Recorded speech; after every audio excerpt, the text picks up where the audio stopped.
Major funding for these broadcasts has been provided by grants from New York Community Bank, Capital One Bank, Eastern Consolidated, M&T Bank, Sterling National Bank, Meridian Capital Group, the Witkoff Organization, Ariel Property Advisors, Chase Commercial Term Lending, Chase Mortgage Lending, Perfect Building Maintenance, Genova Burns.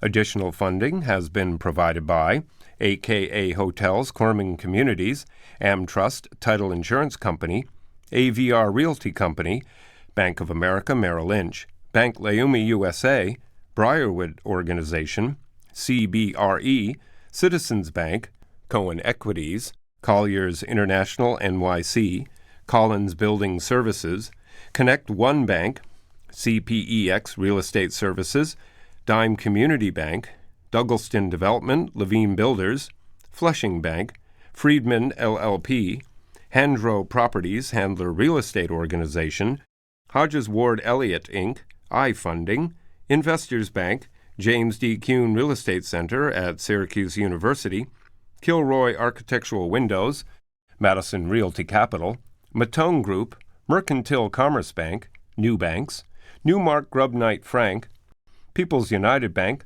Polsinelli, Rosewood Realty Services, SJP Properties, Stonehenge Partners, TD Bank, Terra CRG, the Knackle Group at Cushman & Wakefield, the Moynihan Group, and These Friends.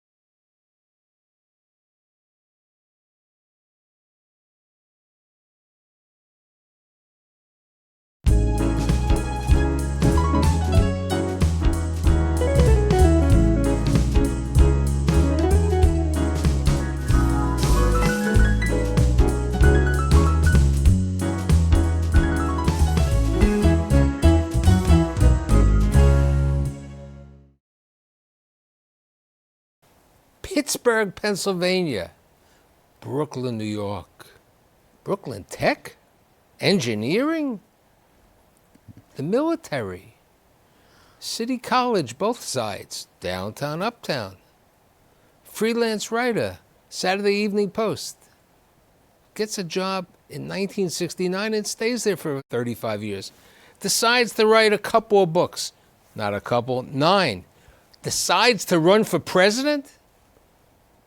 The world-renowned TV critic, the humorist, Marvin Kitman. Thank you for being here. I seem to recognize that description. I hope so. You know, I wear suspenders, but I think those were specifically for the election, these suspenders. Well, I'm a well-known patriot, and I often wear these when I sit down to write, and nothing special. So tell me about your parents.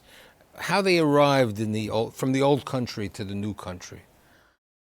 My father came from Russia, and my mother came from Lithuania, Vilna, which was the Baltic, the Boston of the Baltic then. In those days, they would say even the waiters read books. Unfortunately, my mother lived in the sticks outside of Vilna. And they separately, they emigrated to what they thought was the great American city of Pittsburgh. I mean, instead of going to Ellis Island and the east side of Manhattan, they went directly to what I call the Middle West. So who arrived first? I don't know the details of my father's arrival, but I do remember my mother's family. They were the Kaufmans, and they had a different name in Lithuania. And when they got off the train in Pittsburgh, the first name they saw was Kaufman's Department Store. So my Uncle Ike said, "That's an American name, Kaufman, we will be Kaufman henceforth." And when I heard this story, I said, good grief, if they had seen the Carnegie sign, I would have been Marvin Carnegie today, and Andrew Carnegie happens to have been my boyhood hero in Pittsburgh. So, but at any rate, I'm Marvin Kitman. Now, Dad's family went into the furniture business? Yeah, used furniture. Yeah, he had been my Zadie Kitman had been either a butcher or a shoemaker, but when he came on the train from, they landed in Baltimore and they came to Pittsburgh, he met somebody on the train and said, forget shoemakers and butchers, opened a used furniture store. And it became Kitman's Fifth Avenue, they called it, because it was on, it was a ghetto street, Fifth Avenue then, but they had pretensions. So, and it's still on one of the buildings in downtown Pittsburgh, Kitman's Fifth Avenue. They wanted to be like Saks Fifth Avenue. I don't have to tell you. So how'd Papa meet Mama? My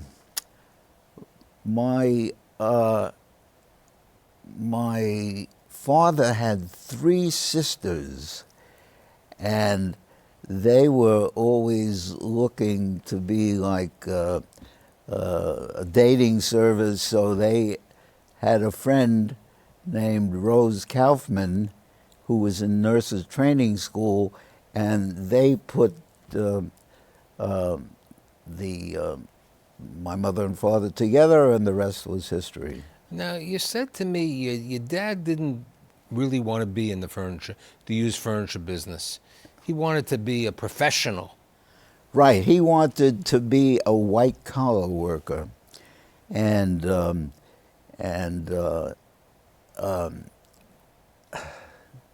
so now I'm thinking of his high school career.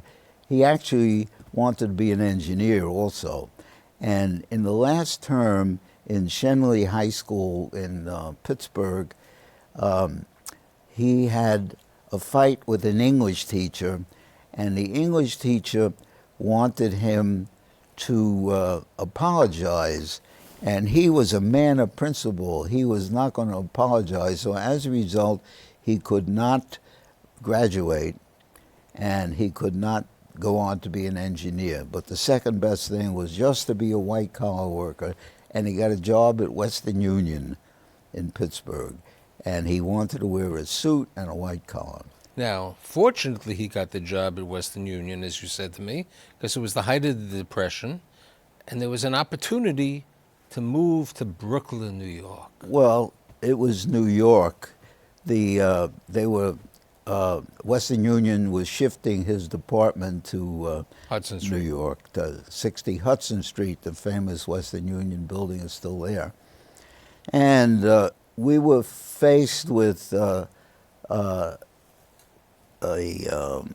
family crisis. My mother did not want to move to New York because she lived in a little town called Finleyville, 18 miles outside of Pittsburgh.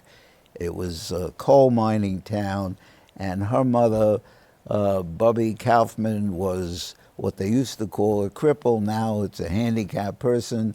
She had that rheumatoid arthritis before they could do anything about it.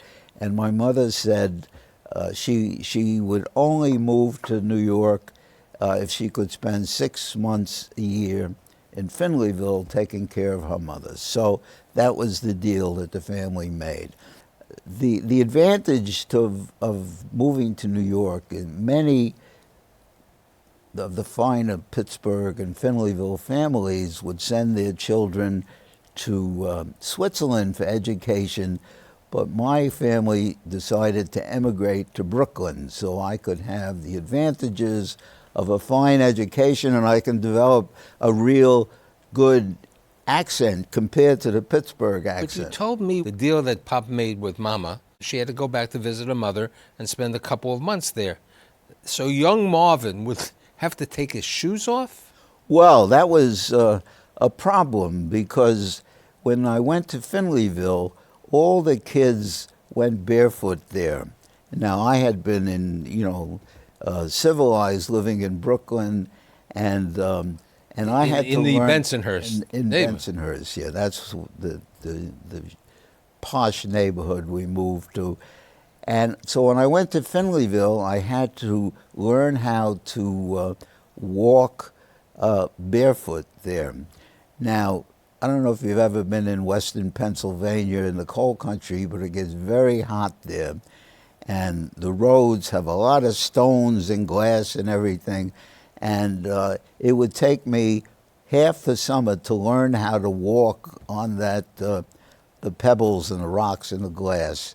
And then when she would take me back to Brooklyn, I refused to wear shoes, so I just wanted. So I suffered cultural shock because when I was in Finleyville, they would make fun of my Brooklyn accent. They called it a Brooklyn accent, and they had different languages, different words there. And then when I would come back, my Brooklyn friends would make fun of me because I had picked up certain handicaps, like being a Pittsburgh Pirate baseball fan. Which you continue today. Which I continue. You can take the boy out of Pittsburgh, but you can't take the Pittsburgh out of the boy. So let's talk about growing up in Brooklyn. You went to public school? I went to PS 186, and then I went to Seth Low Junior High School. Most people don't know what Seth Low is, and they don't even know what a Seth Low is.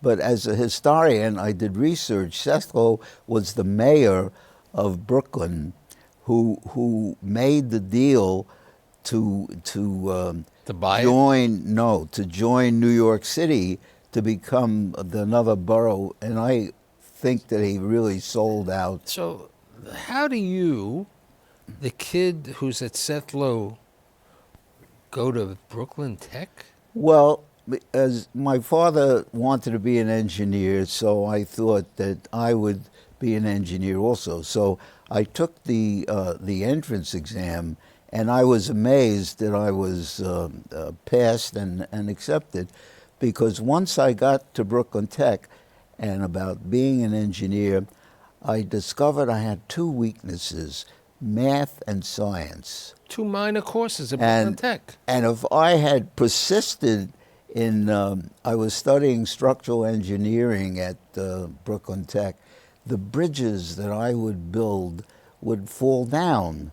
And there was the famous one in the 1940s in Tacoma, a bridge that was swaying in the wind, and it was Should we call that the Kitman Bridge? No, I hadn't been working, but my bridges would have been like that. One was called Galloping Gertie. Now, when you were growing up, did you have any idea that you were going to become an author of many books and a columnist? When you weren't even a good student, right? You were a poor writer. At Brooklyn Tech, I was a terrible writer. I mean, the English department there had threw up their hands. I was hopeless. So it wasn't until I got to City College, the School of Business, the night school, because I couldn't even get into 23rd Street. The 23rd Street. But that's right. You said to me you Lexington didn't they didn't accept you to day school. Right, because I had all these engineering credits, but I didn't have a foreign language. So I had to study. I studied Spanish because it was, like, for me, the easiest language to half learn. Was that the language up in Finleyville? No, that was Pittsburghese. And so when does the epiphany come that you're going to become a writer? In English 1 composition, believe it or not, in the business school, we had a great English teacher, and I don't even remember his name, which really bothers me. And we were allowed to write essays, one a week. And I was a real sports lover, and Jimmy Cannon was my newspaper here on the New York Post. So I would write a weekly essay like Jimmy Cannon, and I got all these A pluses, and I decided that's what I'll do. I did not know what career I was going to go Now, into. your mother was very impressed with this, right? Yes, my mother was really so delighted. So I told her, I remember when that epiphany hit me, that's my career. I'm going to write for a newspaper. I'm going to be a reporter like Hayward Broun or Jimmy Cannon. And so I told Ma, I want to work for a newspaper. I want to be a reporter, a writer. And her face got suddenly white because the Depression, she had lived through the Depression, and the people who really starved were the writers. So she thought about it and said, "Oh, you want to work for a newspaper? You can become a linotype operator. They also use words." So that was the last time I ever discussed with my mother my career aspiration. You left downtown, and you went uptown City College. And as you told me when we got together, you took the 6-year route. Yes, it took me 6 years to get my BA, and some people thought I was stupid, but actually I was a draft dodger. I managed to stay at City College for 6 years because the Korean War was on. As I explained, I graduated without honors and had my master's course, United States Army, where in only 2 years I rose to the rank of PFC. And you spent time at Fort Dix. People ask, what did I do during the war, Daddy? And I explained I was on the Fort Dix Post newspaper. I was working as a sports writer because that's what the Army finally decided. First, they put me in truck driver school, and I had to take an eye test before they would allow me to drive these 16-wheelers. You know, they cost $30,000 then. And I took this eye test, and I had to. An important part of it was lining up these sticks about where that TV camera is. And I suddenly, I suddenly realized that I couldn't line them up. So instead of trying, I went like this. And I said, "That's it? Okay." It's 1954. That's why I came, to talk about my military career. I fought communism by being a sports writer and covering basketball. That's why the communists lost. Now, okay, you finished I'm the sorry. military. You can cut that out. You finished the military. You and your wife, the photographer. So you asked about my wife. I met my wife in Macy's, believe it or not. We were both in a training class there. Even though I had worked there, they were training me again. And at Brooklyn Tech, there were no girls. So it really affected my future education because whenever I went into a classroom in college, I was always looking, forget the professors, I was picking out the nicest girl to sit next to. So here's the question. And wait a minute. Yes. So I spotted my wife in this classroom at Macy's, and when we went up the escalator, I said to her, managed to stand behind her on the escalator, and I said, "Going my way?" It was one of the great moments in romantic history. How do you, the sports writer, get into writing other type of work? The Saturday Evening Post, the Monoclist, all these. How do you get there? Well, I got a job while I was still in college working on a racing paper. I was hired to become an editor on the Armstrong Daily Sports and the national program, and these were so-called tout sheets, but they wanted to expand them, and they called themselves little newspapers, and I was I got a job editing them. So then that was great. I was working for a sports paper, and I was able to be sitting in the press box at Madison Square Garden covering the Rangers and the Knicks. Eventually, I wanted to expand, and I wanted to get a job on a regular newspaper. That was my dream. And I couldn't, very hard to get newspaper jobs back then when there were a lot of newspapers. So I became a freelance magazine writer, and I was doing satirical pieces about, about culture and politics. And I did this for 10 or 12 years, and I was hired to become a TV critic of the New Leader magazine, which is like the smaller version of The Nation and the New Republic, and it had about 20,000 readers, one of whom was Bill Moyers, who was the publisher of Newsday then. So they invited me to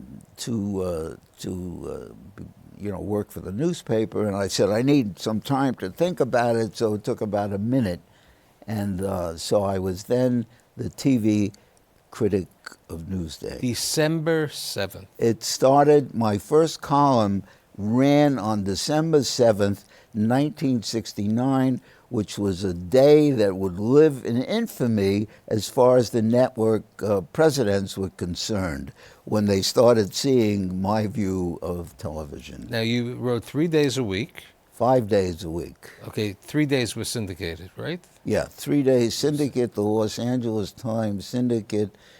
So, but at any rate, the reason television was so good was because of what I was writing. I can tell you modestly, because nobody would really see this, and there'd be no libel suits or anything. But at any rate, if we can fast forward to 35 years past, and as I told my readers, Newsday gave me an audition, and 35 years later, by mutual agreement, we decided it was not working out. So that's when I stepped down. With like 4 minutes left, it's difficult to talk about it. But during that period, why don't you tell me about the election? Kitman, a real Lincoln Republican. Kitman for network president. No, I think the best one was the making of the president, Marvin Kitman. How do you decide to run for election? To first explain, I'm a registered Republican, so you probably want to end the interview right here. But I worked at that time for a satirical magazine called Monocle, which was a leisurely quarterly of political satire. It wasn't like Mad or anything. These were very serious people that really knew politics. And in 1964, there was, the Republican Party was in a turmoil. There was all this debate about what the mainstream of Republicanism was. So you had, in that campaign, you had Rockefeller and Nixon and Stassen. They were FDR-type Republicans. And then on the other hand, you had Barry Goldwater, who I claimed was a McKinley-type Republican. His ideas went back to 1900. My claim was that I was a true reactionary, which is what Republican Party was about, and my ideas went back to Lincoln's day. I was a Lincoln Republican, and therefore people should vote for me if they were true Republicans. And to prove that I was sincere, that my platform was the same as the Republican Party platform of 1864, so many of whose promises had yet to be fulfilled. So the group at Monocle, incidentally, I was the magazine candidate because I was the only one that was 35 at the time and could qualify. I was a native-born American. But I'm not sure a Pittsburgh birth certificate is acceptable for president. Yes, it is. And nobody asked, where's your birth certificate? They accepted the fact with my strange accent, the mixed culture. So at any rate, we went to New Hampshire, and we got the delegate, and we went to all the serious things. And because I had limited funds, we aimed our campaign only at the press. And because they were so against Goldwater, they were all supporting me. And my delegate managed to get 638 votes. That did not seem like very much, except I only campaigned there for one weekend. And Harold Stassen had been there for months and spent bundles of money, and he got 1,200. So at that point, the Saturday Evening Post, who I was also writing for, thought, my God, this is our chance to have influence. This is Saturday Evening Post. And they supported my campaign, and they sent me to the Cow Palace in San Francisco, where I managed to tie Harold Stassen. The whole campaign was aimed at beating Harold Stassen, and we both got 0 votes. Most people, I'm telling you, they don't remember anything about my campaign in 1964, except my basic campaign slogan, which was, I would rather be president than write. And at the time, I had writer's block, and I was having a lot of trouble. Because we're going to do a 2-part to I finish. should imagine so. We're speeding No. this. You've taken my breath how did Mom and Dad take this, that you were running for president? Well, well, I'm sure it elevated their standing in the Bensonhurst neighborhood, but they didn't quite get it. They did not really understand my point of view and how I looked at things. And they would read, it was in the Saturday Evening Post, which was my father's favorite magazine. He subscribed to it all the time. And they would read this, and my mother would say, that must be satire, because she didn't get the sense of humor. Now, the big question is, why did I see things? And, you know, if you read through my that's nine part books, 2. Wait, Part 2. But, you got but 12 seconds to tell us why you... The solution was, you know, sometimes I would say things, and my mother didn't get it, and my wife would say, oh, he fell on his head as a baby, to explain me. And my mother once again, she turned white, because apparently I had fallen out of the baby carriage, and she always felt guilty about that. So when we do part 2, we will talk about the baby carriage and I thought this was a 4-parter, and you mean to... Oh, wait, you mean the Civil War articles, the 12 books? Yeah, right. Or like the Encyclopedia Britannica that they bought at A&P? Thank you for being here for part 1. We'll see you next week.